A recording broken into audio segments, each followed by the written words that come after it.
Quarter 9, 495 Regional Chamber has so many wonderful members as generous supporters of this business organization, and it's my pleasure to recognize today's sponsors and supporters of our annual meeting. When I announce your company name, I ask that all company representatives please stand, remain standing, so we can show our appreciation, and we'll hold our applause until the end. Our supporting sponsor, Unibank. Award sponsor, Cedar and Chandler LLP. Partnership sponsor, St. Mary's Credit Union. And contributing sponsor, Mass Live Media. Thank you all for your generous support of today's event.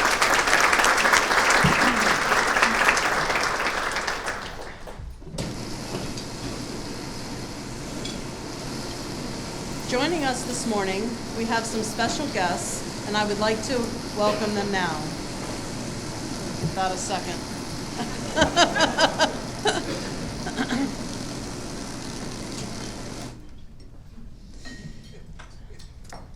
Joining us this morning, we have some special guests, and I would like to welcome them now. Please stand when I call your name, and we'll hold our applaudience until the end. They are Senator John Cronin, Representative Megan Kilcoyne, Jason Palich, Executive Director, 495 Metro West Partnership, Shelby Marshall, Board of Select for the Town of Westborough, Zach Bowner, Westborough Economic Development Coordinator, Fred Leonardo, Community Development Director for the Town of Westborough, and special thanks to the following supporters for today's program: Westborough Cable TV and Andy Weigel of Andy Weigel Photography. Thank you all for your leadership.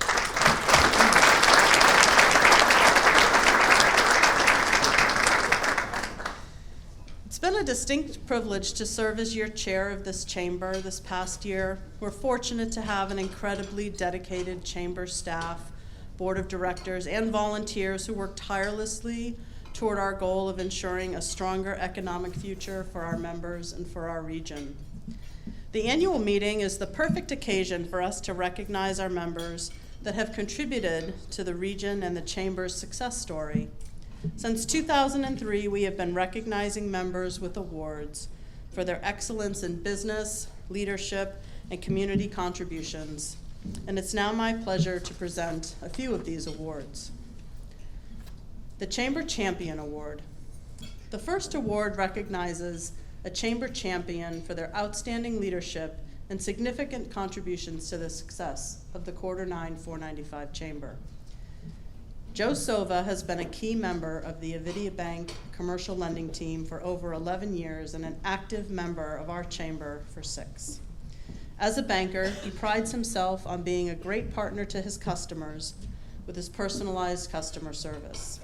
As a volunteer leader with the chamber, he has served in many capacities, including promoting the chamber's advocacy efforts to small business, recruiting new members to join the chamber, and he serves as an officer on the chamber's executive committee.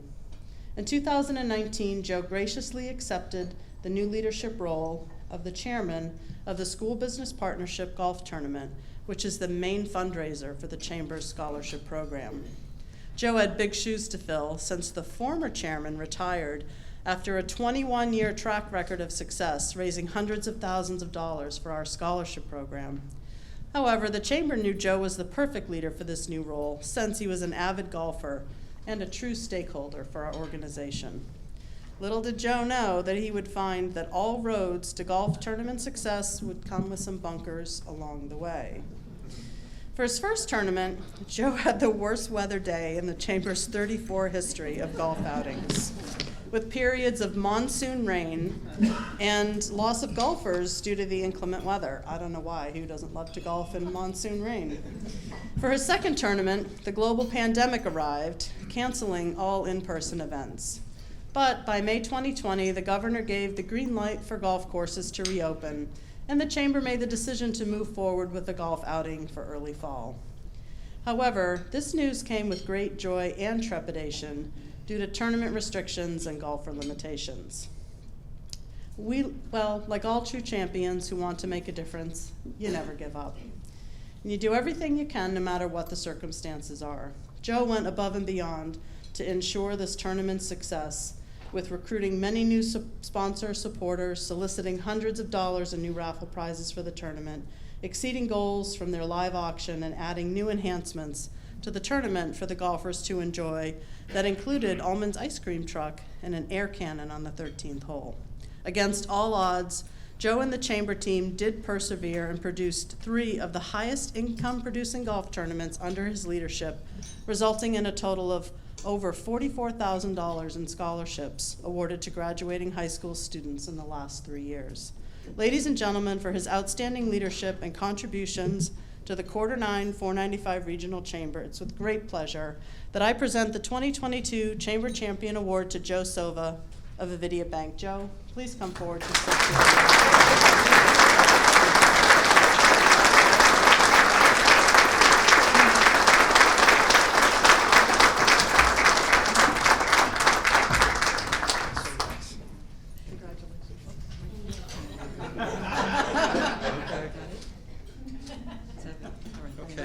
Don't drop that. All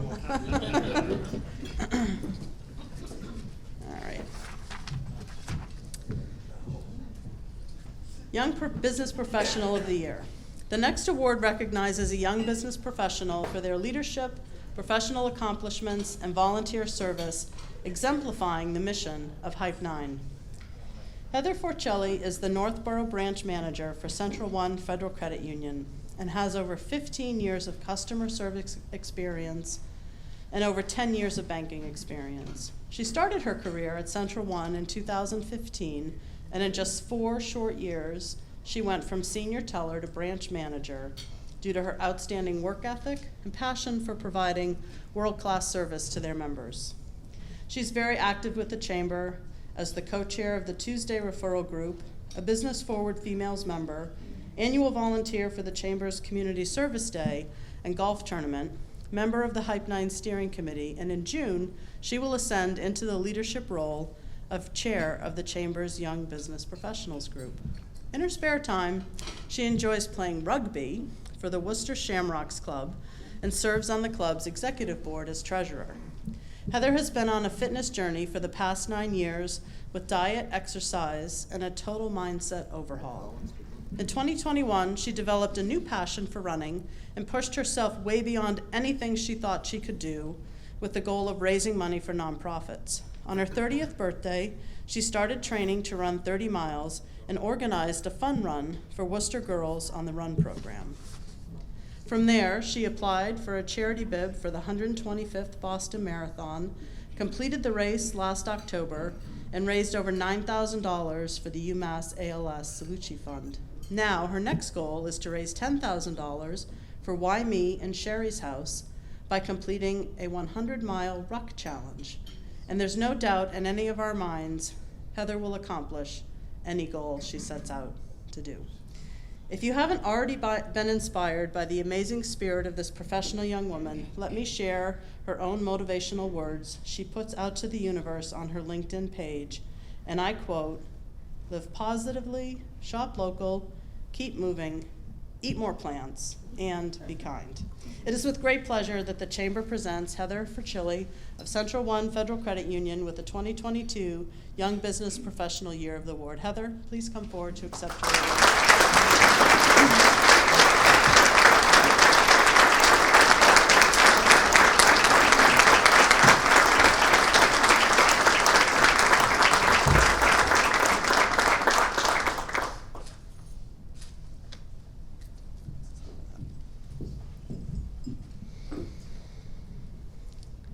The BFF Leadership Award.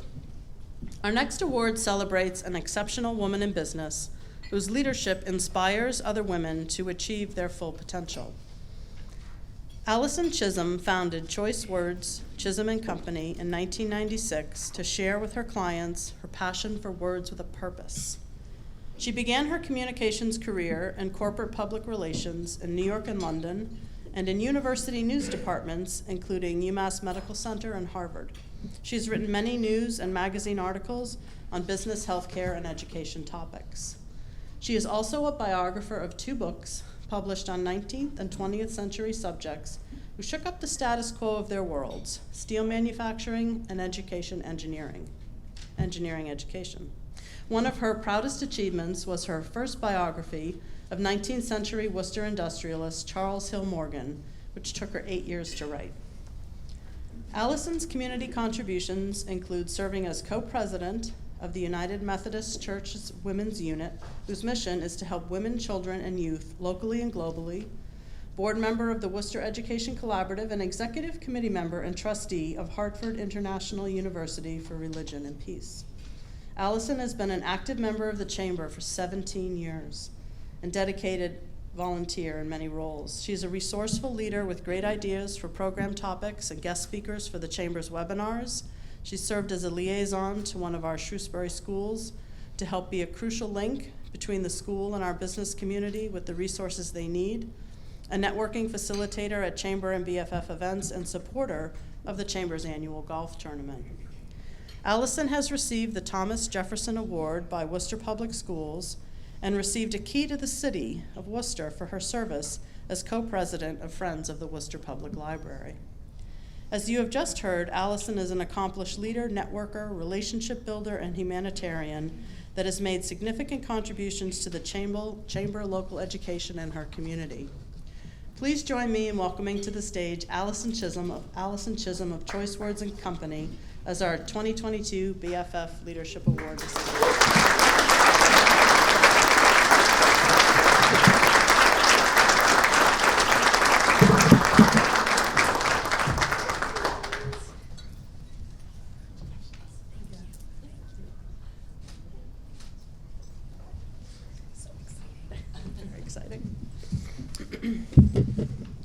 It is now my pleasure to introduce your Chamber President, Karen Chapman, to continue with the presentation of our awards.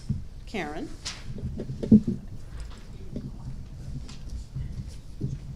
Good morning, Chamber members and guests. Welcome. It's such an honor to congratulate the award recipients to date, and a pleasure for me to present the next couple of awards. Unfortunately, our Community Service Award recipient wasn't able to make it. I'm going to not read about the award. We'll choose another time to recognize him. But our 2022 Community Award recipient is Chef Geoff Kelly for Sirloin Catering. During the pandemic, he generously had contributed over 15,000 meals to people in need during that time. So obviously, we're very excited to be able to recognize him. But it is now my pleasure to present the Large Business of the Year Award. This award is presented to a company with 50 or more employees that has set a high standard of excellence in leadership with their business for their amazing contributions to their community and played an essential role in the fight against COVID-19. Coughlin Companies is a fourth-generation, privately held, time-to-market services company with a sterling reputation of commercializing medical devices and innovative capital equipment products for global technology leaders and a very rewarding and personalized experience. Coughlin Companies and its wholly owned subsidiaries of Columbia Tech and Cosmetics have experienced significant growth over the past several years, adding new facilities, hiring additional talent, and welcoming several new innovation clients. They have served as an essential manufacturer in the battle against COVID-19, producing FDA-cleared ventilators, lab equipment used in the development of coronavirus test kits, and devices related to the detection of COVID-19 and the development of a vaccine. They prioritize company culture with a deeply collaborative environment, providing an exceptional experience for both customers and their caring associates. Their employee-driven philosophy is instilled through various programs and initiatives to facilitate open, transparent communication and create a work hard, play hard environment. They demonstrate employee appreciation with monthly company events, cookouts, outings, team building activities, and raffles. Giving back to their communities is part of their DNA for more than 130 years. Their generosity includes running an extensive United Way campaign for many years, sponsor a variety of charitable drives and events supporting food, clothing, and toys, and they are a proud supporter of Detect Together, co-founded by Jim Coughlin Sr., which is a growing national organization devoted to improving cancer survival rates through the power of early detection. Their companies have been honored with awards for manufacturing excellence, best place to work, and for their contributions to the Massachusetts economy with job growth, facility expansion, community involvement, and financial investment. It is clear that Coughlin Companies' mission is not to be average. Chris, they're here to be awesome. Ladies and gentlemen, it is my honor to bestow the 2022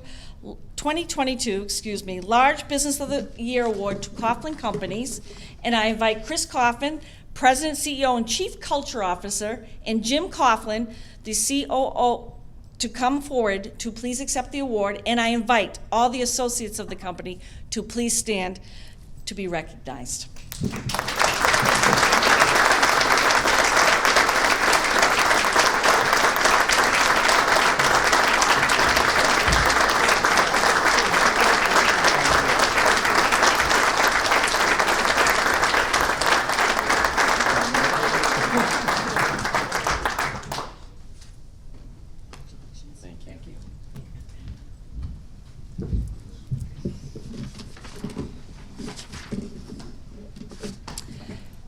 Our final award is for Small Business of the Year. The award is presented to a small business member that makes contributions with their time, talent, resources, ideas, energy, and enthusiasm to the Coughlin 495 Regional Chamber and the communities we serve. Sandra Kearney of Human Power Solutions is well known through the Chamber as a relationship builder, a natural connector, business networking strategist, community builder, and my personal favorite, a membership gladiator of the Coughlin 495 Regional Chamber as the chair of our Ambassadors Committee. Sandy has been an entrepreneur and manager for over 30 years. Her career has spanned from managing large restaurants, senior level staffing placement, specialist, to owning a fitness center for over 7 years. She is active in community service, serving on several boards, mentors women through the Center for Women in Enterprise, and serves on the leadership team of the Westborough Rotary Club, and will soon be their next president. Working for large corporate entities as well as owning several small businesses, Sandy has a unique understanding of the challenges that each type of business face. Since 2016, she's been working with all sizes of companies in a variety of industries to help with developing training programs to improve culture and employee satisfaction. In December of 2018, she completed her master's degree in organizational leadership, which led her to starting her new business in 2020 known as Human Power Solutions, with the mission of offering her clients more choices in creating the perfect customized training programs for their employees. Her business has been an immediate success due to her ability to network, serve others, and connect people. Sandy is immersed in the chamber in every way. She attends all events, has been a top producer with recruiting new members to the chamber, a frequent guest speaker for the chamber webinars, educating members on the topics of networking, time management, and leadership training. As a matter of fact, she's one of our speakers next week. She meets with chamber members on a regular basis to help them find solutions, resources, and connections for their business, and volunteers to help the chamber in any capacity that is needed. As you have just heard, Sandy is a successful and resourceful business owner, exceptional volunteer for the chamber, and a remarkable stakeholder of the Coughlin 495 Regional Chamber. It is with great pleasure that I present Sandy Kearney, President and CEO of Human Power Solutions, with the 2022 Small Business of the Year Award. Sandy, come on up.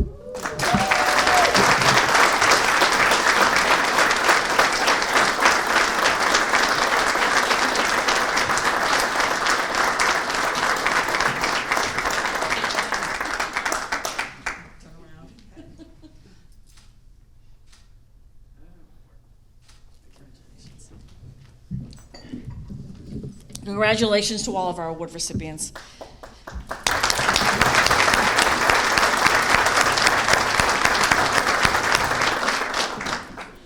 On behalf of the Coughlin 495 Legislative Delegation, I invite Representative Meg Kilcoyne to say a few words. Representative?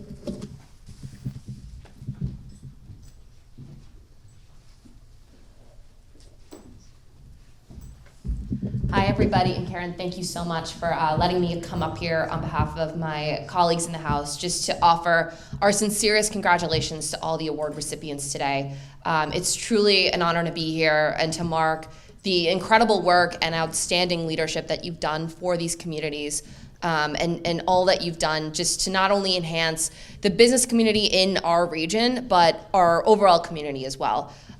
Just hearing the work all of you have done to give back to the community, I think demonstrates the importance of making sure we're supporting the efforts of the corridor to support your work, so we can continue to see our region thrive. For those that don't know me, I represent the 12th Worcester District, which includes the town of Northborough, which is a part of the Corridor 9 region, and I know the incredible work that's done to support the community and businesses in Northborough and the other towns in this that are represented by the Chamber. Again, like I said earlier, I'm so happy to be here just to honor the work that you're doing, because we know in the legislature how important it is to learn about both your needs, the importance that of your service to our towns, and how we can better support the work that you do. So thanks again for having me. Congratulations again to all the awardees, and enjoy the rest of this breakfast, and I look forward to working with you in the future and continuing to see the work that you do for all of our towns here. So thank you very much.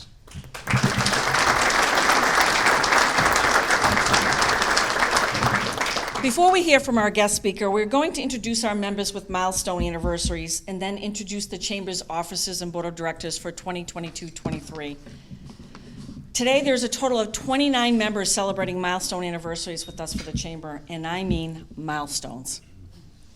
We've included a complete list of those in your packets, but right now, I have the pleasure to acknowledge the stakeholders that have joined us today, with milestone anniversaries starting with 5 years and in 5-year increments thereafter. I'm not introducing all 29, just the ones that are here today. When I announce their name, please stand and remain standing till all the names have been read. And I ask all of you to hold your applause till the end. Celebrating 5 years of membership, Kevin Flaherty of Flaherty Physical Therapy. Also celebrating 5 years of membership, ServPro of Shrewsbury, Westboro, represented by Chuck Sargent, Kelly Leone, and Geoff Dumas. Celebrating 15 years as a member, Dan Goldman of Good as Gold Coffee. Celebrating 20 years as a member, Tim Glispin and Kevin LeDuc of Sunshine Sign Company. Celebrating 25 years as a member, Becky Roman of Whittier Rehabilitation Hospital. Celebrating 30 years as a member, Peter Gardner of Curry Printing and Patrick Tobiason of Dolan and Maloney Insurance. And last but not least, celebrating 35 years as a member, Dave Bagden of the Community Advocate. Thank you for your outstanding membership to the Corridor 9495 Chamber, and let's give them a great round of applause.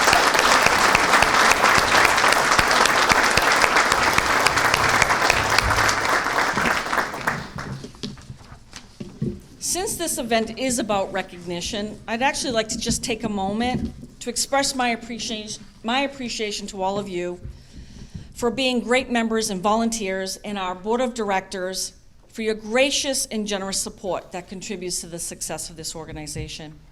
You are the reason we are Chamber Strong, and I really thank you for all your unwavering commitment and support. I also want to take this moment to recognize one of my staff members, or my only staff member. How about that? Power team of 2. Her name is Laura Costello. You get to interact with her, most of you, daily. She's the Director of Program and Events for the Chamber, and she's been with me for 7 months. For me, she's been here forever. She's such a talented, dedicated, and hardworking professional that has made significant contributions to the success of this Chamber. I received the news that she is going to spread her wings and move to Hawaii. And that will be in July, so she'll be here for a little longer, and I will be in her suitcase when she goes. Please give a round of applause to Laura Costello.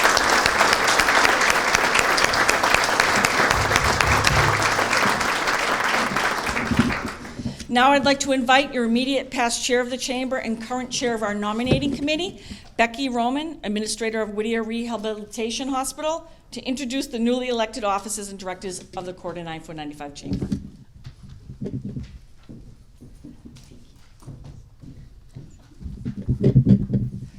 This is the first time I never got a chance to come up here really as the actual chair because it was during the 2 years of the pandemic. So I'm going to try to ride the wave here. But it is with great pleasure that I present you our newly elected officials and directors of the Quarter 9495 Regional Chamber of Commerce for 2022-2023. When I call your name, you know the rules. Please stand, remain standing until all names are read. Maybe stretch a little bit, it'll be a while because there's a lot of names. But I do ask the audience to hold their applause until all of the names have been read. Your officers renewing their second term in office are our chair, Pam Stevens, partner of Sater and Chandler LLP and co-chair of Business Forward Females. Chair-elect Steve Roach, president and CEO, UMass Memorial Health, Health Alliance Clinton Hospital, and Marlborough Hospital, and Tea Time Coordinator. Vice Chair, Dave Kaiser, Senior Vice President, Retail Services, Central One Federal Credit Union. Treasurer, who is currently on vacation, and I don't know who approved that, Vincent Cervello, founder and president, Cervello CPA. Assistant Treasurer, currently out of town, maybe with Vincent, maybe not, we don't know. Paul McGraw, partner, Stowe and Deegan LLC. Secretary, Joe Sova, Senior Vice President of Commercial Lending, Avidia Bank, and Chair of the School Business Partnership and Golf Tournament. Member at Large, which sounds extremely fun, Dave Bagden, Publisher, the Community Advocate, and Chair of Marketing for the Chamber. And immediate past chair, myself, first time at the podium, Becky Roman, Administrator of Whittier Rehabilitation Hospital. Renewing one-year terms as Board of Directors, Steve Anderson, Senior Vice President, Lending Officer at Webster 5, CJ Boker, COO, American Climbers, Chris Coughlin, President and CEO of Chief Culture Officer of Coughlin Companies, Sherry Camo, Director of Talent Development, Consigli Construction, Donna Cox, Partner, Cox Tutoring Group, and Chair of the School Business Partnership Committee, Andy Davis, Director of Worcester Regional Airport, Mark Donahue, Director, Fletcher Tilton PC Attorneys at Law, and my neighbor, he's fantastic. Wally Dreyer, CEO of Main Street Bank, Chris Egan, President, Caruth Capital, Brian Ganger, Certified Financial Planner, James N. Ball and Company, Peter Gardner, President of Curry Printing, Howard Grossman, President, Grossman Development Group, Alex Campersall, Vice President, Senior Business Banking Officer, Unibank. I think now is when they play Sweet Caroline, right? Everyone stands, stretches. Okay. Couple more pages, it's nothing to worry about.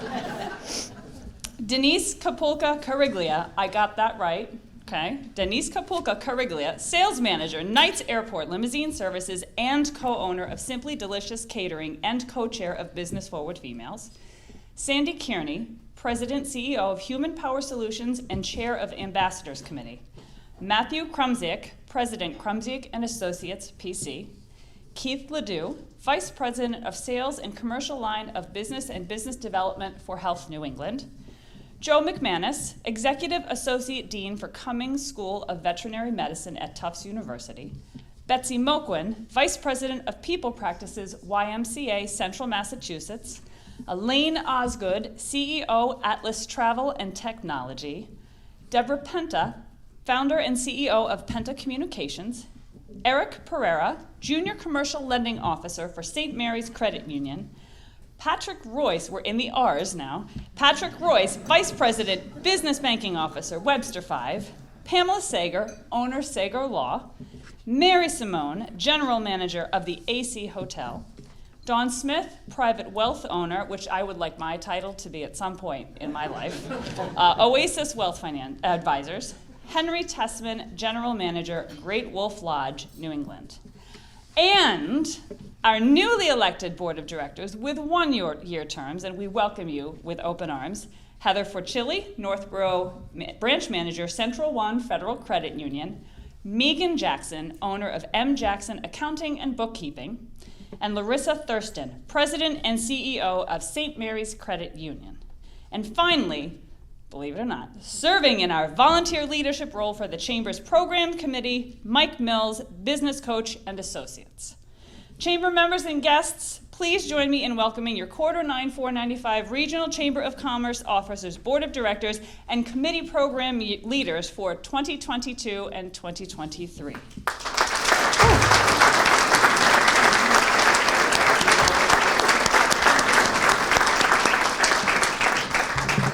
And it is now my pleasure to welcome back your chair of the Chamber for her second term in front of people, Pam Stevens.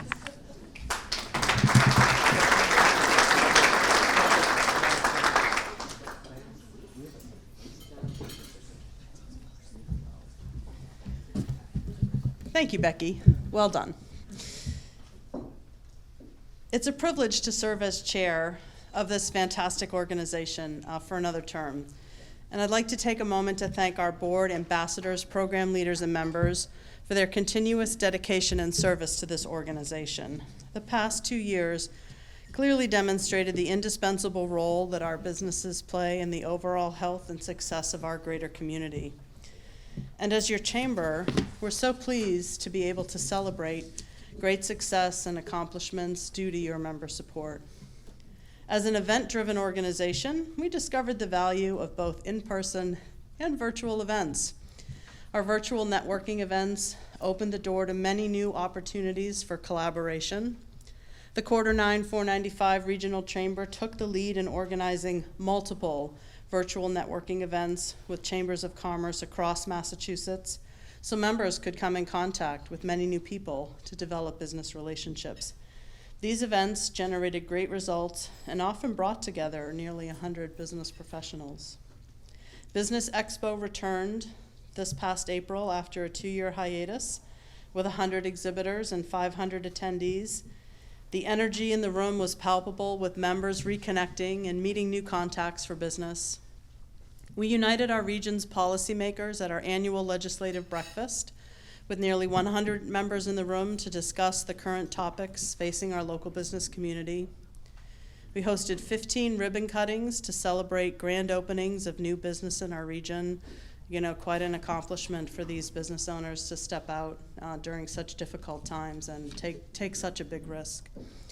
Business Forward Females continue to meet monthly, with attendance numbers growing to our pre-pandemic numbers of over 100 women at every one of our monthly luncheons. We're getting there. We're going to be back. It's just a matter of time. Chamber volunteers participated in a half day of community service at Community Harvest Project's Prospect Hill Farm and picked and bagged 5,600 pounds of apples, which is equivalent to 7,920 servings for hunger relief networks. Our women in business members from Business Forward Females donated over $1,300 in cash and gift cards to support young girls in crisis living at the Grafton House, so they had a brighter holiday this past season. Members from both Hype 9 and BFF sponsored food drives at one of their events, and a total of 540 non-perishable items were donated to local food pantries. The Chamber awarded 19 scholarships, totaling $16,000 in scholarships to graduating high school seniors this year, bringing our grand total of $407,431 given in scholarships since 1986. That's pretty amazing, that number. The Chamber's Facebook page increased over 39% with new page followers, and we grew as an organization with 87 new members joining the Chamber. More important than ever before is our vision for the future. We will continue to support you and your business goals with the guidance, education, advocacy services, and fruitful connections and opportunities you need to be successful. Our goal is to serve and engage in the arenas that are important to our business community. We wish to be your partner in all of the challenges you face today, so we may all get through difficult times and emerge together in a stronger position than ever before. Please let us know how we can better serve you, and please feel free to contact me, Karen, or any member of our board. Thank you. I'd now like to introduce our guest speaker for today. An Emmy Award-winning journalist, Liz Brunner's television career spanned 28 years and featured many memorable highlights.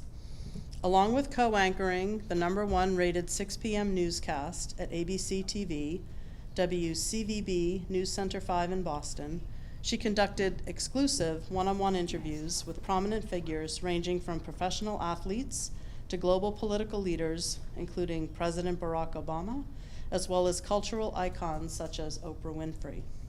In 2013, Liz excitedly embarked upon her next chapter, becoming the CEO and founder of Brunner Communications, and launched BrunnerAcademy.com in 2020. Both are dedicated to helping people find their authentic voice, tell their story, and lead with presence. An expert communications coach, motivational speaker, Liz is also the host of the Live Your Best Life with Liz Brunner podcast. Liz guides her guests to share their stories of self-discovery and recreation. Listeners around the world join in on the journey, garnering inspiration from the wisdom shared. A classically trained vocal performer and former high school music educator, Liz holds a Bachelor of Music degree from the Lawrence University Conservatory of Music. She has performed with the Boston Pops and at professional sporting events for teams including the Boston Celtics, the Boston Red Sox, and the New England Patriots, among others. Ladies and gentlemen, please welcome Liz Brunner.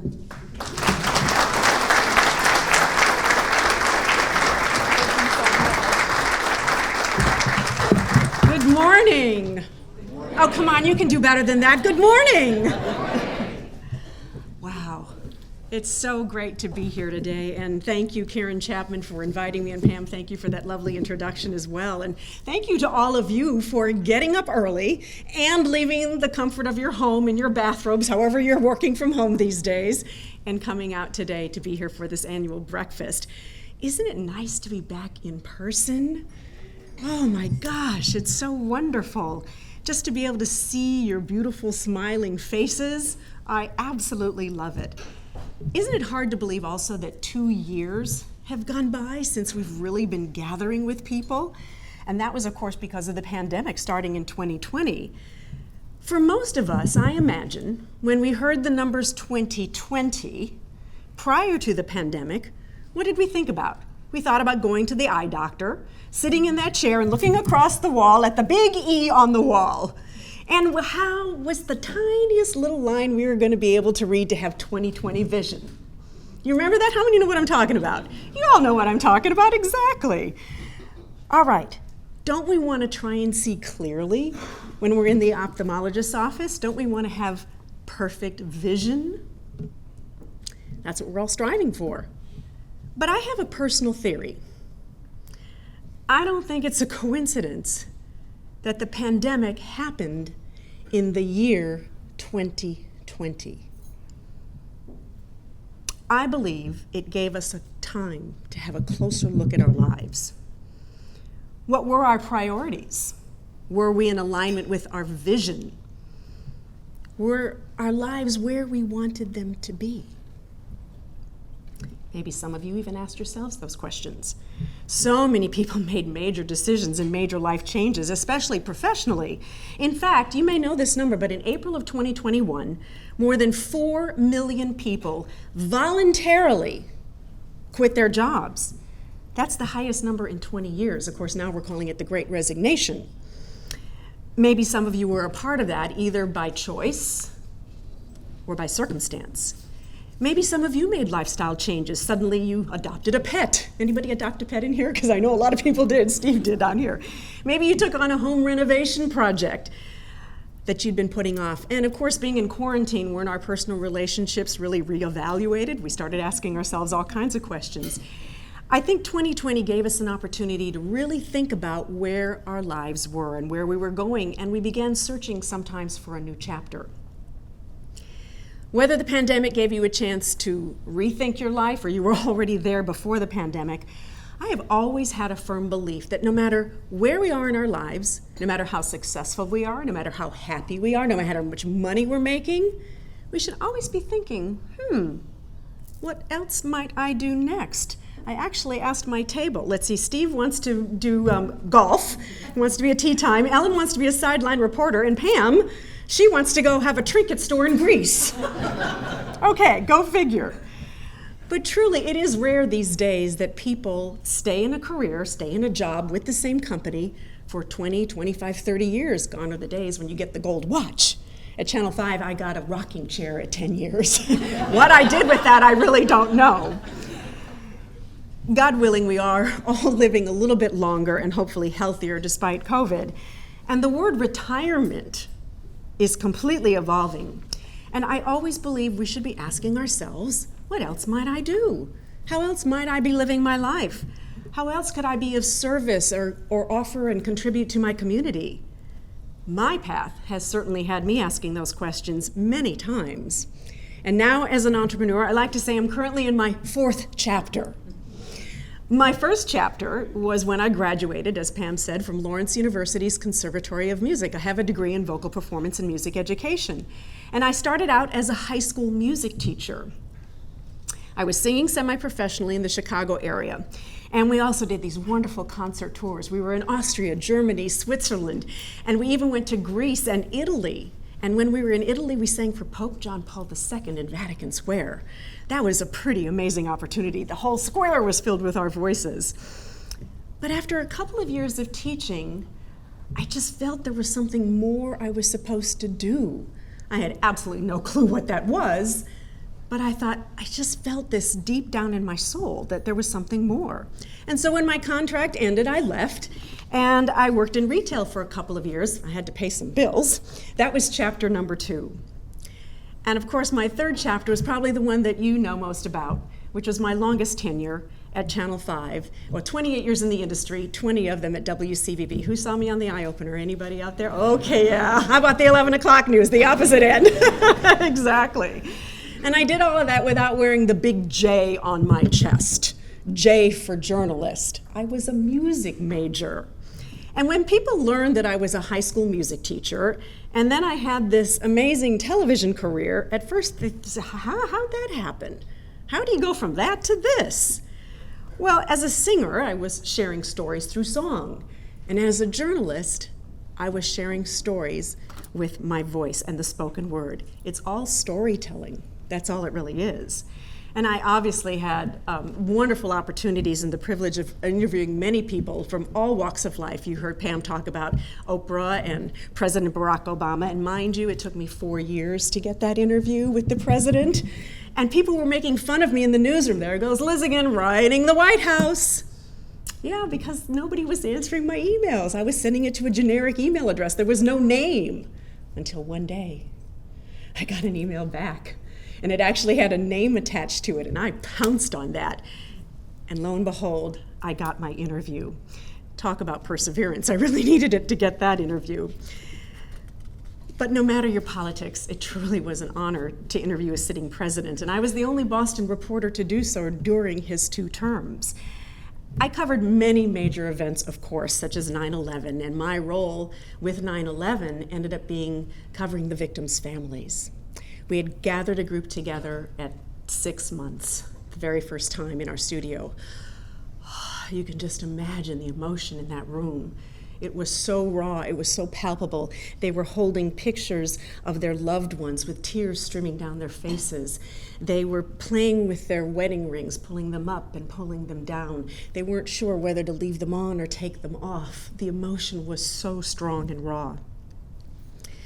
We gathered the same group together again at 1 year, 2 years, 3 years, 5 years, and then again at 10 years. And at the 10-year anniversary, I decided to invite them to my home. So much had changed for them. There'd been so much transformation in their lives. Some had moved on a little bit more easily than others, but it was truly a time of celebration. And really a journey, just an honor to cover their journey. The Boston Marathon bombings, wow.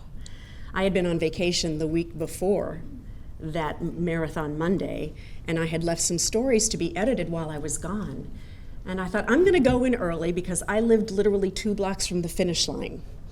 If any of you have been in downtown Boston on Marathon Monday, it's mayhem, right? So I got to get out of here.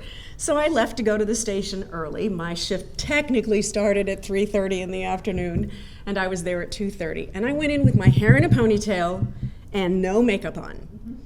And I thought, I'm just going to check on my stories while I'm there. So I'm in an editing room, and all of a sudden, I hear someone running down the hall. Where's Liz? Where's Liz? There's been an explosion at the finish line. I went on the air moments later, and I didn't get off the air till about 12 hours later. Absolutely crazy. And then when they made the shift change, I found out that I really wasn't going to be allowed to drive home, so they put me in a car.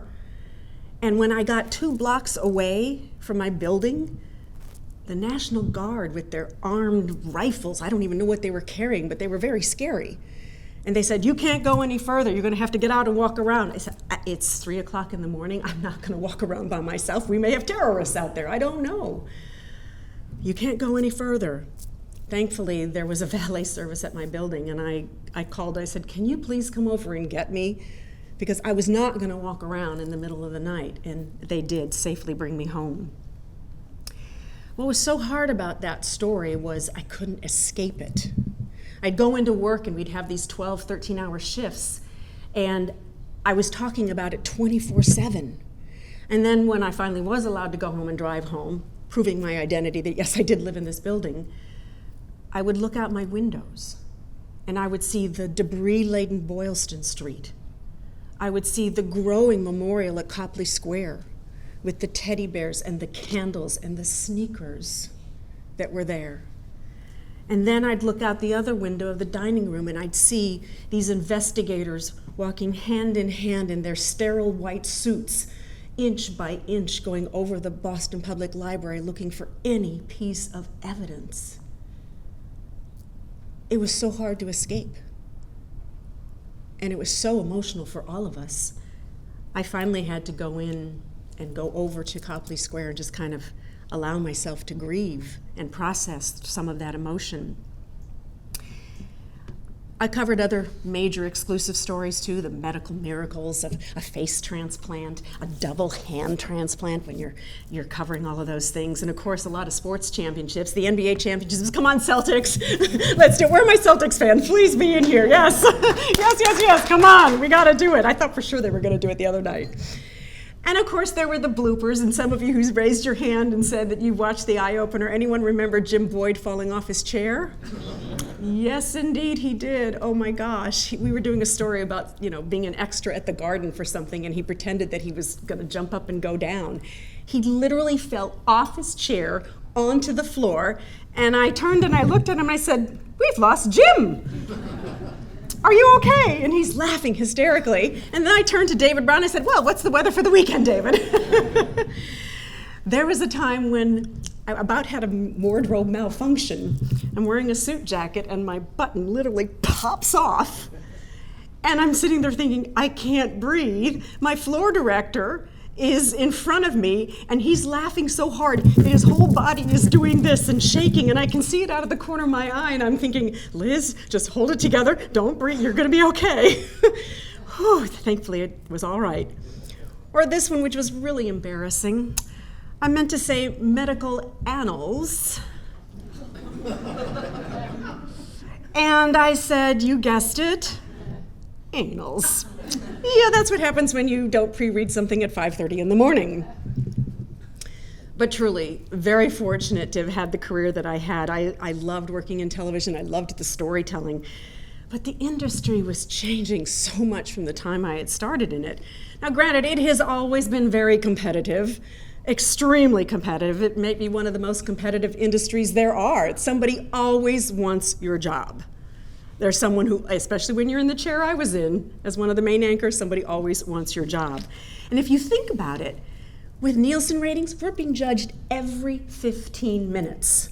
Every 15 minutes we're being judged. Are you winning this newscast? Are you winning this newscast? Your job depends upon it. So I began thinking, okay, maybe I should start thinking about doing something else. I just had this organic feeling because the industry was changing so much. But again, I had absolutely no clue what I wanted to do. I always knew at least that I wanted to share the gifts that I believed I'd been blessed with, and I wanted to be able to share the experience and expertise that I had honed over all these years with people. I wanted to help people. So for 2 years prior to leaving Channel 5, I was quietly and confidentially talking to people in the community. What does somebody like me do if and when you think you might want to do something else? Well, their answers were very interesting. Some people would say, well, I see you read the news every night. Trust me, it's more than reading the news. And then others would say, I'm really not sure exactly what all you do. And I had to learn to speak their language. For example, in the corporate world, crisis management is very similar to breaking news in television. Being a project manager in the corporate world is very much like being a producer in television. You have to bring all the elements together. So once I started to learn to speak their language, because we have our completely own language in television, some dots started becoming connected as to what I actually did, what my skill set was. I kind of narrowed it down to 3 different lanes. I could be some communications expert at a corporation, although I had no idea what or where. I've always been involved in a lot of nonprofit organizations, so maybe I could be an executive director of a nonprofit, although I'd never done that either. Or I could launch my business, and I could teach people about presence and public speaking and storytelling. And when I was having a conversation with yet another mentor of mine, I shared this 3-lane approach with him. And he says to me, Liz, you're well known, you're well respected, you have credibility. That is value. Why would you give that value to somebody else? Launch your business. If in 6 months or 9 months you don't have any clients, you don't like what you're doing, you can always go do something else. It was as if a kaleidoscope went click. And I suddenly thought, okay, that's what I'm going to do. But wait, I've never ever wanted to run a business. I never ever thought I was smart enough to run a business. I was petrified. I thought, what if I have no clients? What if no one wants to work with me? I have no proven track record. What if I fail? And if I fail, I was so worried about what other people might think if I did fail. But I also believed that if fear was the only thing stopping me from leaving television, that was simply not a good enough reason. And as hard as it was, I couldn't let myself worry about what other people would think. I have no control over that anyway. And what is our definition of failure anyway?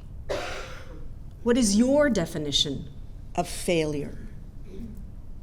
We're all going to face quote unquote failure at some point in time in our life. It's just life. But failure is not the enemy.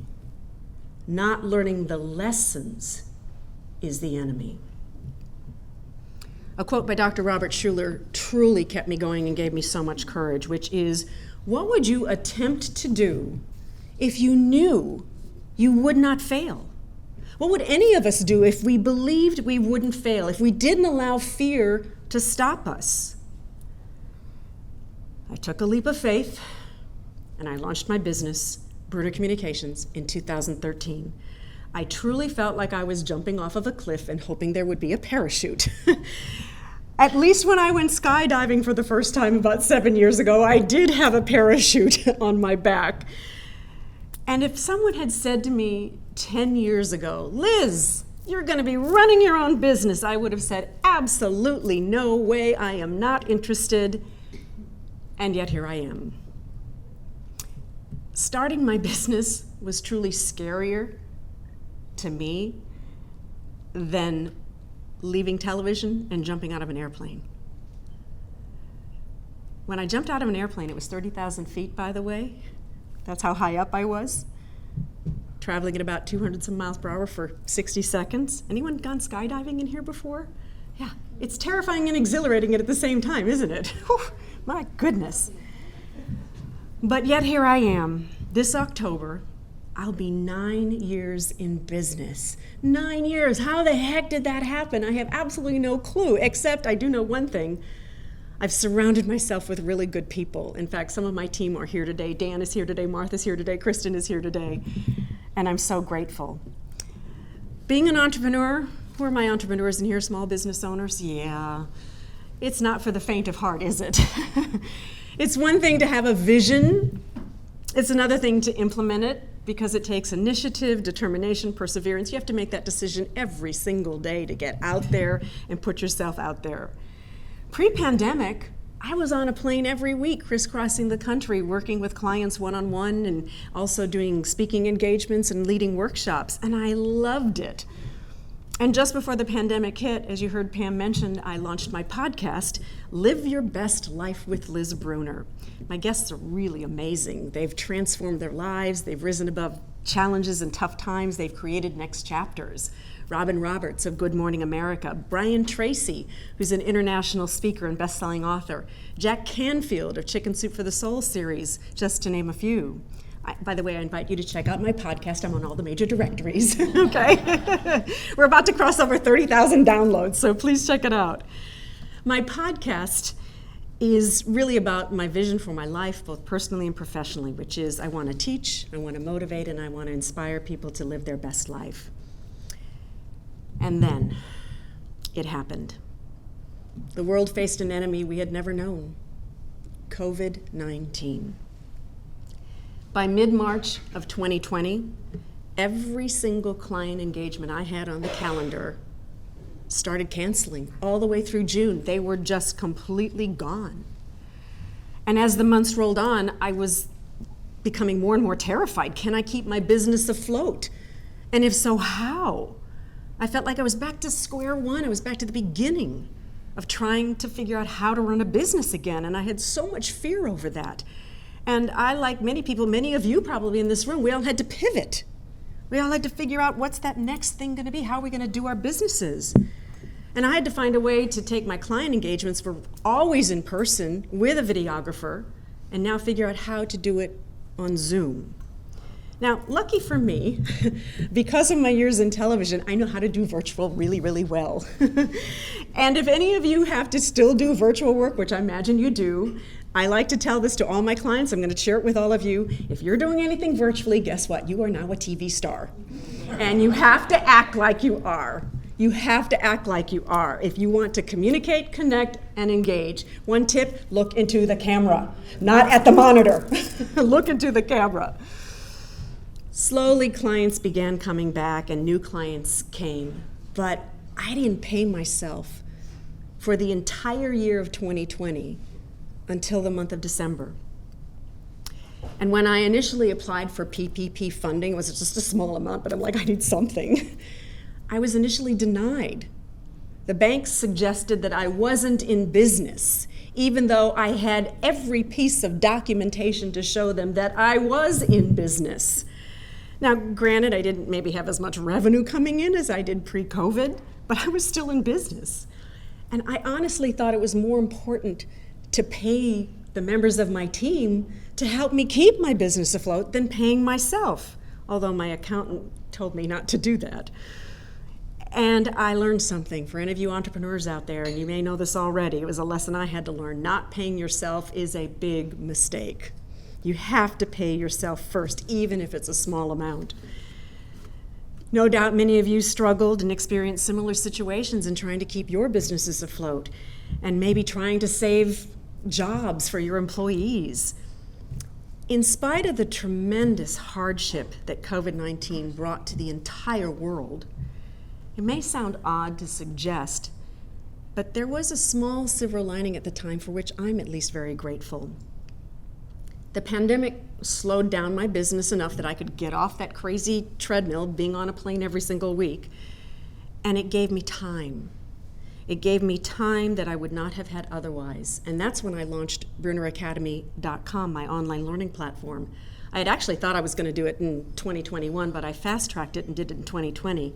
And I offered some free courses, how to do virtual well, one of them, and eventually added a few more. And now I have my flagship public speaking course on there called How to Be a Rockstar Public Speaker. And then just recently added 4 new courses, which we're calling the DARE collection, that align with my book. For years, people have been telling me, Liz, you should write a book. Now, granted, some of them were friends, but there were a lot of clients and workshop participants and people who had heard me speak. And so I guess it kind of became a wish that maybe someday I might write a book, although I had no idea what I was going to ever write about. Who would want to read what I wrote? And then in the summer of 2019, after reading what perhaps were enough how to write a book books, I put my fingers to the keyboard. I'd only written a few chapters when I felt like I was just going off course. I was like, nope, this is not where I should be going.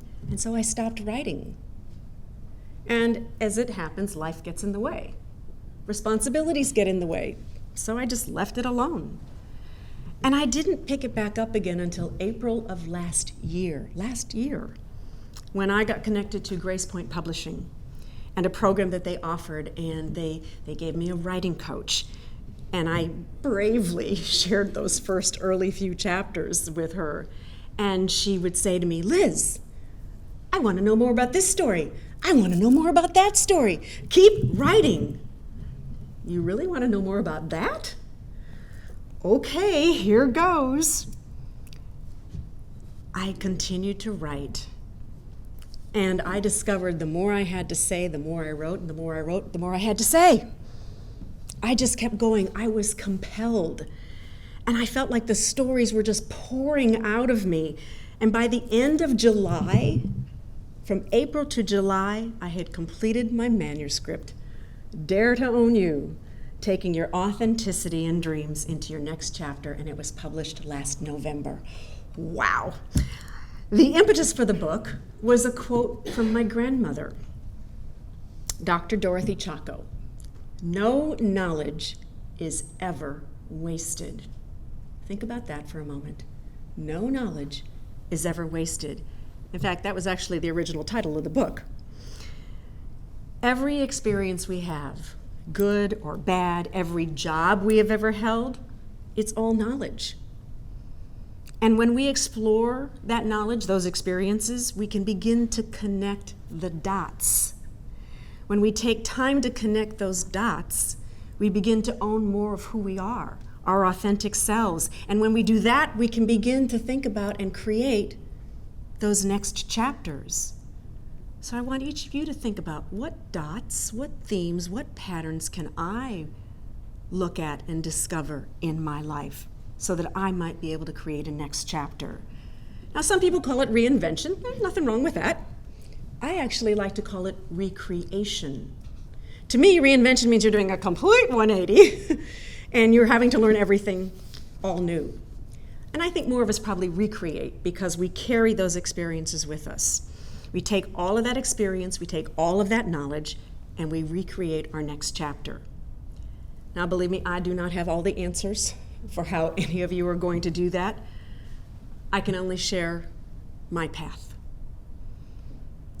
High school music teacher, to retail, to a 28-year career, to now being an entrepreneur. There are a lot of themes and patterns and dots that I've been able to connect. And if I can do it, if I can create next chapters, anybody can. Every single one of you in this room can do it. You have your path, your life, your dream. Sharing my journey in my book has been one of the bravest things I think I've ever done besides skydiving. It is filled with lots of TV stories if you're interested in that. It's also filled with a lot of the risks that I've taken. I call myself an intelligent risk taker or a calculated risk taker. I also share many of the obstacles that I've overcome. feelings of lack of self-confidence, or fighting through my own inner critic, this voice that spins in my head sometimes, and imposter syndrome moments, wondering whether I'm qualified for something. My philosophy has always been just because I haven't done something doesn't mean I can't. I just have to try.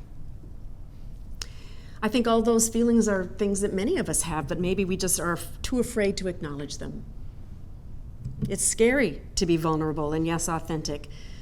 But there was a car commercial I heard many years ago. I don't remember even what the brand of the car was, but I remember the commercial tagline. It's okay to be afraid because it gives you the opportunity to be brave. Love that. I was also brave when I asked Jack Canfield, of the creator of the Chicken Soup for the Soul series, to write the foreword for my book. Okay, I'm really going to do this. I had interviewed Jack for my podcast. He was very complimentary. And if any of you have read any of his other books besides Chicken Soup, he's written, I think it's called The 100 Success Principles. Principle number 17, in case you're wondering, is ask.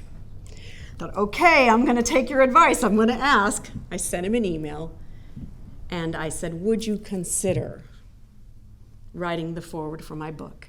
And he said he would consider it, but he would have to read it, because after all, it was his reputation on the line. I thought, of course I want you to read it. I wouldn't want you to do anything without it. So I sent him the ARC, as it's called, the advanced review copy. Where's Allison? You know what that is about. I've got to catch up to you. You've got 2 books. I've only got 1. And a couple weeks later, I got an email back from him saying, congratulations on writing a great book. Here's your foreword. And then when Forbes reviewed and recommended my book, wow, I was over the moon with that. I've come full circle when you think about it. I was a high school teacher, and now I'm a coach. And I love helping people find their voice, learn how to use it, share their stories, their content, personally or professionally. I see the progress in my clients when I'm working with them way before they ever see it. But when they see it and when they feel it, that's the best feeling in the world for me. That is success. Today, the Chamber honored a number of individuals and some small businesses and large businesses for their success and all the contributions that they have made. And that's fantastic to be of service to this community. So I add my congratulations to all of you, Allison, and everybody here. Wonderful. No doubt more success is in your future. I believe that. Maybe some even next chapters. Who knows? At least my table certainly has their ideas of what they're going to be next. I am passionate about what I am doing right now, but yeah, I'm wondering, what else might I do next in whatever my next chapter is? No knowledge is ever wasted. I do believe it's going to be to continue to do a lot of what I'm doing, whether it's coaching or my podcast or my book now and motivational speaking. But I want to ask all of you, I want to challenge you. If you knew you would not fail, what might you do? What chapter might you create? What dots can you connect? What themes and patterns can you see? What would you do differently in your life? Do not let fear stand in your way. I invite you to own who you are. Give yourself permission to be your most authentic self, to turn your dreams into reality, and to create those next chapters. In the words of Henry David Thoreau, go confidently in the direction of your dreams. Live the life you imagine. Live your best life for you. Thank you for having me here.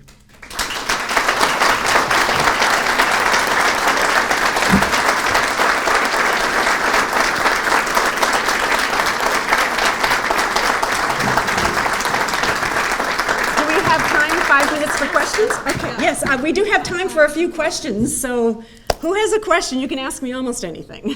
I can't promise I'll answer it, but I'll try. Anyone, please, don't be shy. Yes? I have a question. Yes, please. Thank you so much. That was very inspiring. It's really incredible to see your journey in different chapters, as you call it. Fourth chapter right now. I think one question I had, just, and I know as a state representative, one thing we'd like to, we understand there's inherent challenges for people, especially in the business community. If you're a woman or person of color, you know, it's, everybody I think in this room works incredibly hard for everything they have, but for some people it can be a little harder. And I do want to commend the corridor, because in my time working with you, they've done incredible work spotlighting women-owned businesses, immigrant-owned businesses. Actually, the 2 ribbon cuttings we recently went to was an immigrant-owned facility in Northborough, or a coffee shop, and a woman-owned business that both had been able to open after the pandemic. So I just was curious if you had any thoughts or just perspectives on maybe whether it's in government or the business community, on trying to create ways for people that do want to, you know, start the next chapter, if they're somebody that maybe is marginalized in a certain way by society, what we can do to help support them. Okay, that was a long-winded question. I'm trying to get to the essence of it. To shorten it, you know, you are somebody, obviously, as a woman who has gone through many different iterations. So if you saw any particular challenges as a woman, kind of moving into these roles, into these businesses. Read my book. There's a lot in there about women. Yes, there is. I think first and foremost, we do have to truly support one another as women. And if any of you in this room, male or female, can be a supporter, can be a sponsor of women or people of color or minorities, whatever description you want to use, it really is about really supporting one another. I think too often, and I talk about this in the book, particularly for women, we're so afraid of supporting and helping one another because, God forbid, they're going to take my job if I try and help them. And I really believe that that's what it's going to take. It's going to take all of us collectively supporting one another and sponsoring. There's a difference between being a mentor, a supporter, and a sponsor. A mentor is someone you go to for advice. A sponsor is literally going to say, hey, you should hire this person for this job. That's the difference between those two. So continue to support women, continue to support men and women, people of all ethnicities. That's how we're going to get where we need to go. We're so far from where we need to be, but every one of us can do something in this room. Every single person in this room can do one thing. Look where we'd be. Look where we'd be. Yeah. Other questions, please? Yes, anyone, from anyone. Yes, Allison, I see your hand up. She's my author inspiree. Thank you. You've interviewed people countless times. I'm wondering if you could give some advice when you're talking with someone, you're trying to get their story out of them, and they just don't see it. How do you actually overcome their own resistance to telling you their story? And you're in an interview, you've got to get the story. So they're resistant to share their story, or you're having trouble asking the right questions? Both. Both. I've been there many times. And there would be plenty of times when people would say to me, well, I really don't want to talk about X, Y, or Z. Okay. You ask the right question, and then you wait. And what happens? People don't like silence. And so this is what I didn't really want to say. There was a political figure who's now deceased. I'm not going to say any other names, and I knew that he didn't want to talk about a certain aspect of his health, and I respected that. What did he share with me? Exactly what he didn't want to tell me. And then I had to check with him afterwards, are you sure that you're okay with this? And I think what it came down to, Allison, was that I think one of the gifts that I believe that I have had, and it's what's given me my success as a journalist and a success as a coach, is I'm a very good student of human nature. And I'm able to have a connection with people pretty quickly because it's like my little brain goes, I think I know how to connect with this person. And when you can connect with people on a human, authentic level, they're going to trust you. And when they trust you, they'll share their story. But you also have to ask the right questions and you have to listen. Those are the two things. Someone over here had a question. Yes, sir. What's your name? Tom. Tom. Thank you, Tom. Television reporters don't start in the major markets. After you left retail, where did you start in TV, and how did you end up in Boston? I started in the 75th market, which is Champaign-Urbana, Illinois. And I bravely and blindly called up two television stations that were there, the CBS station and the NBC station, Reader's Digest condensed version. There was a position that was literally created for me at the CBS affiliate as the community relations liaison. And I knew nothing. I knew nothing.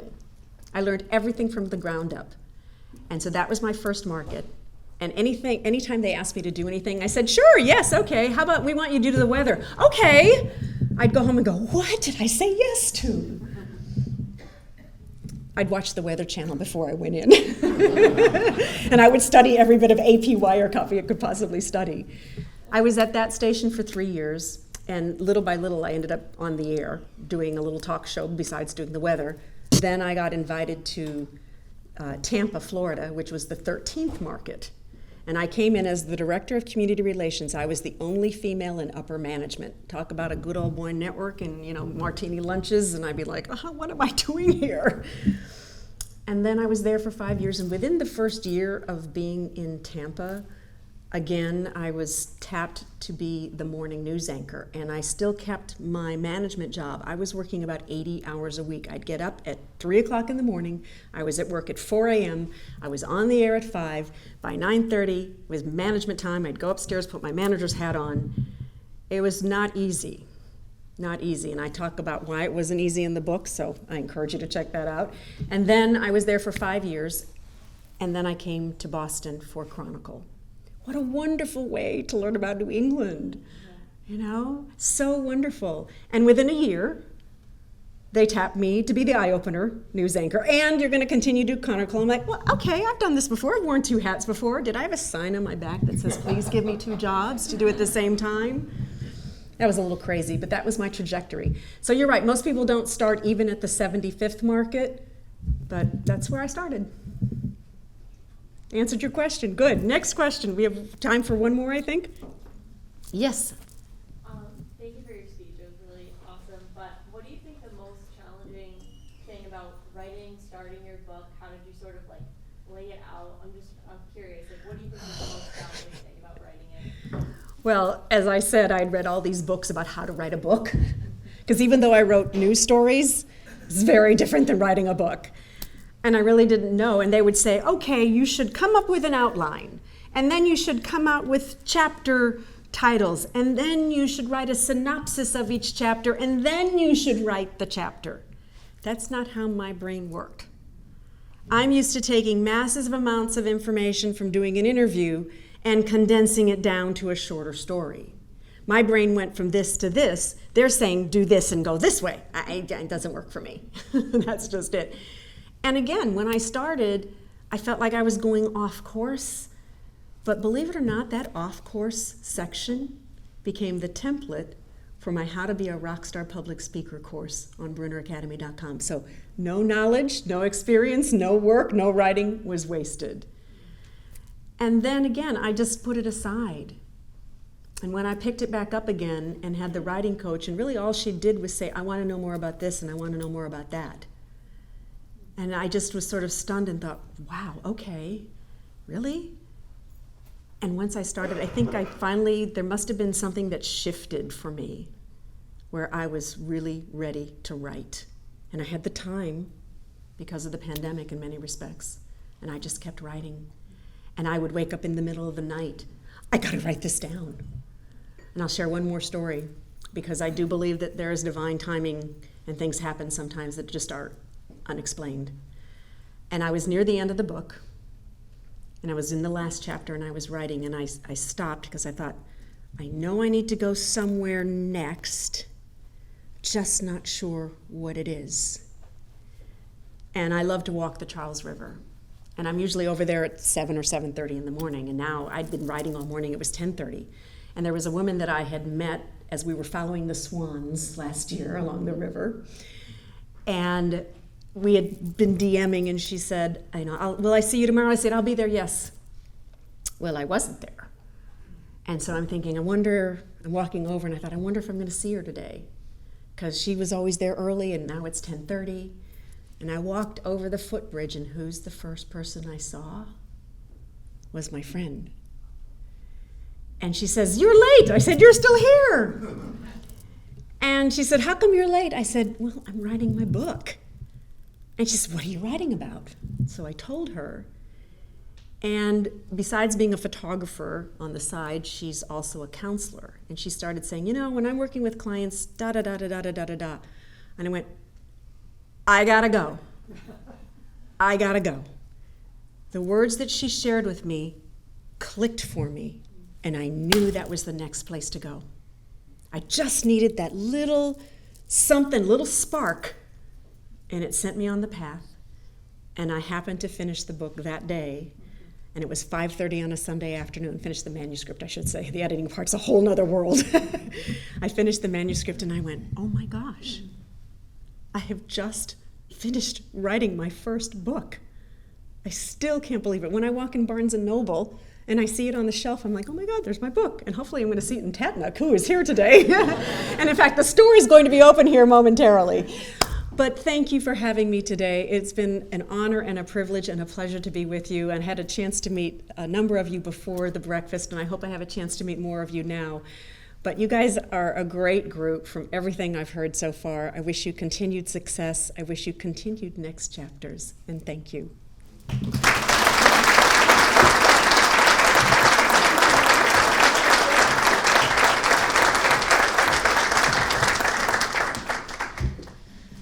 Thank you, Liz, for your incredible story and message, and I hope that all of you are sitting out there now wondering how you're going to accept her challenge to think about your next chapter and how you're going to start to connect the dots from your life to figure out where you're going to go next.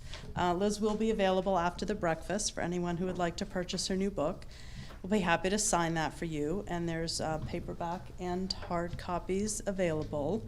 A quick announcement before I close out, and that is our award recipients could join me at the stage for some pictures.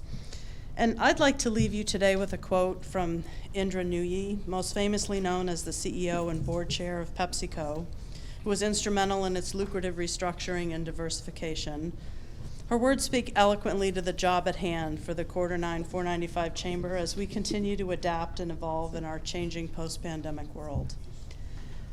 She said, "There's nothing like a concrete life plan to weigh you down, because if you always have one eye on some future goal, you stop paying attention to the job at hand, miss opportunities that might arise, and stay fixedly on one path, even when a better, newer course might have opened up." Have a great day, everyone.